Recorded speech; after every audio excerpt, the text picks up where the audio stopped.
Our last speaker is Carolyn Coveney.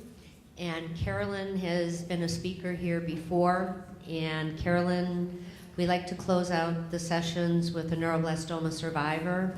And we have asked Carolyn to come back and tell you her story, and just so you get a chance to meet her. And she will go ahead and tell you her story. Carolyn.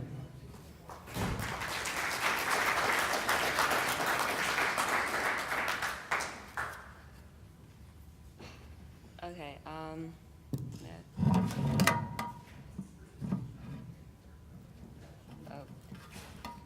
as she said, my name is Carolyn Coveney. I was diagnosed with stage 4 high-risk neuroblastoma in January 2003. As of yesterday, I am 11 years NED.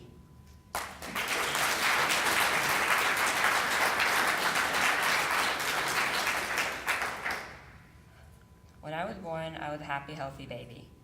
I weighed 9 pounds, 2 ounces, and was 23 inches long. My brother Evan was my best friend. I don't know how normal that makes me, but...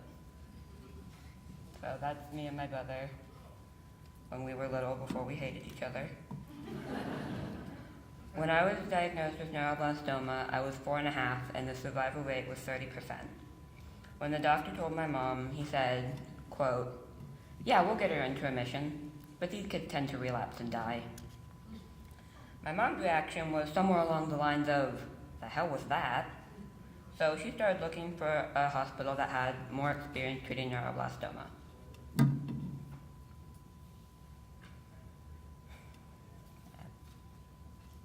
That's a few weeks before I was diagnosed, I think. It's on New Year's Eve, and we were really into confetti that year. So my mom started looking for doctors who had more experience treating neuroblastoma. She found out about Dr. LaQualia at Sloan Kettering and read on their website about free F8 antibodies. She went to New York and talked to Dr. Kushner and decided that I would go to Sloan after my second round of chemo. That's me after my second round of chemo. Kind of felt like I'd just been hit in the face by a brick. That's not really a good day.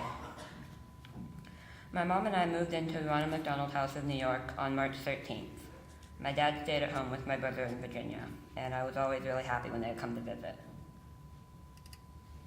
That's me and my brother when he came to visit. We were really hyper that day. It was one of the few times I got to run around outside. In April, Dr. L did my surgery. My mom asked him how long it would last, and he said, quote, "Until I'm done. I don't intend to go back."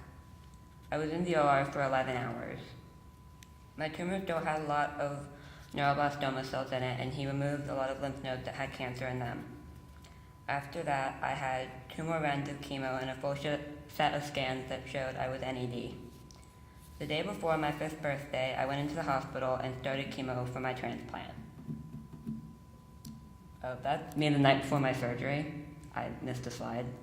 But that is me the night before my surgery, and my mom got me that huge cupcake, but I wasn't really eating, and so my dad told me that I could do whatever I wanted with it, and that was what I decided to do. So, yeah. That is, I missed a lot of slides. That is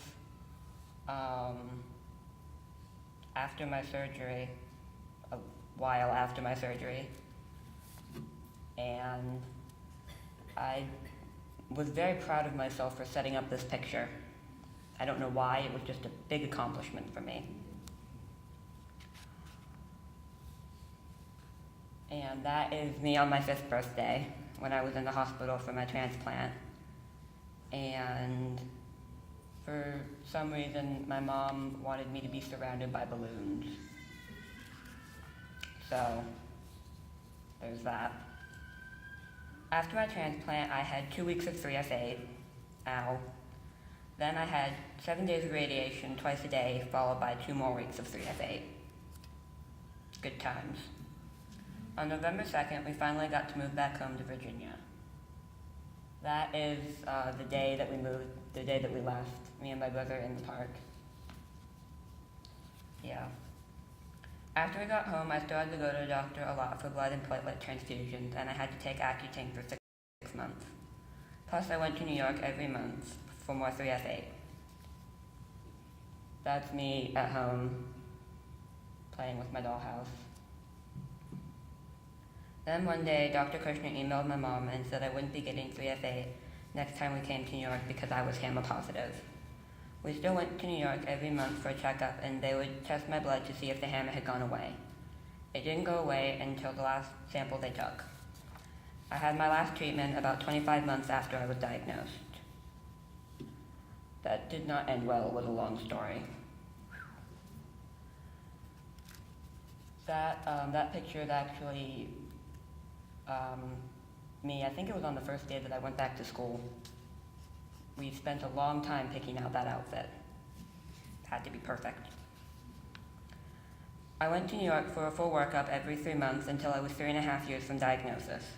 Gradually, I stopped getting any scans at all.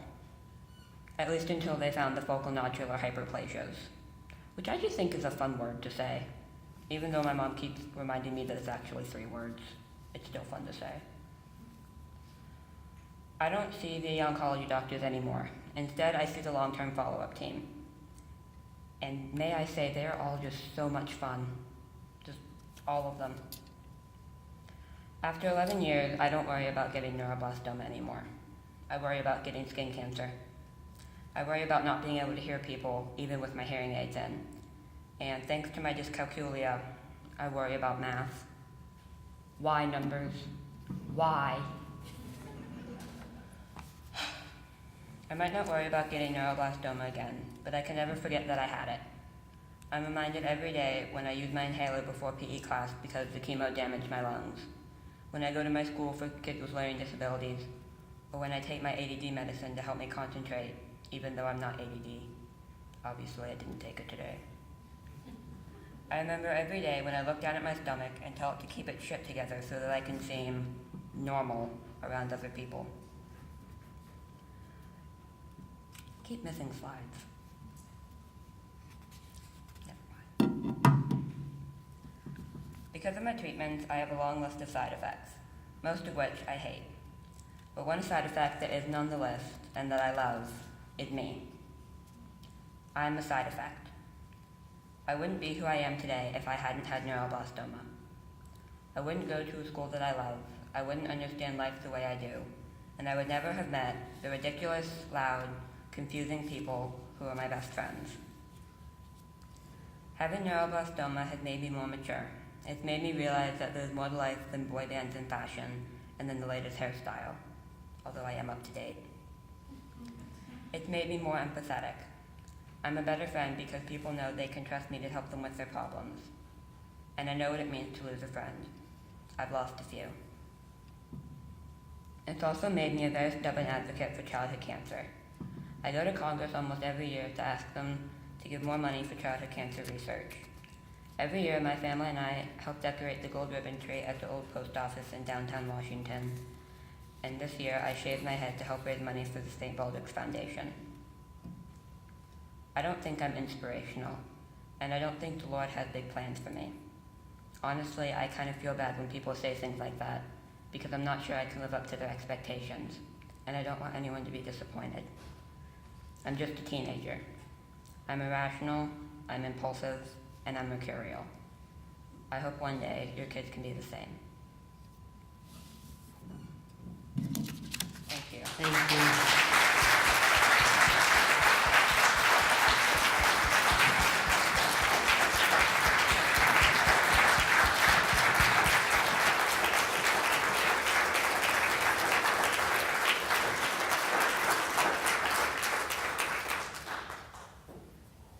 That concludes the.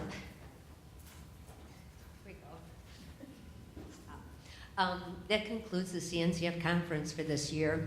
I hope you all enjoyed it. I hope you learned a lot. I hope you can take the knowledge and the information that was given to you by these wonderful doctors and take it back to your treatment centers if you're still in treatment, If you're not in treatment, you know, you've got information if you ever need it. And I just wanted to say thank you so much for coming. And because of the grants that we were able to get this year, I did want to let you know that we were able to bring, I think it was 13 or 14 families here that would not have been able to come here. And I'm very, very grateful for the donors that believed in the cause, believed in helping all of you to get to this place so that you can learn new things and hopefully be the best advocates for your children that you possibly can. And I just wanted to thank you all for coming, and we really appreciate it. Thank you. Sir, on behalf, I think, of all the speakers, I think I want to thank all the families for coming. You guys are all an inspiration. And I think we all have to actually stand up and thank Pat, and from all the parents and all of the speakers for the tremendous job that she's done. And she's so modest about it.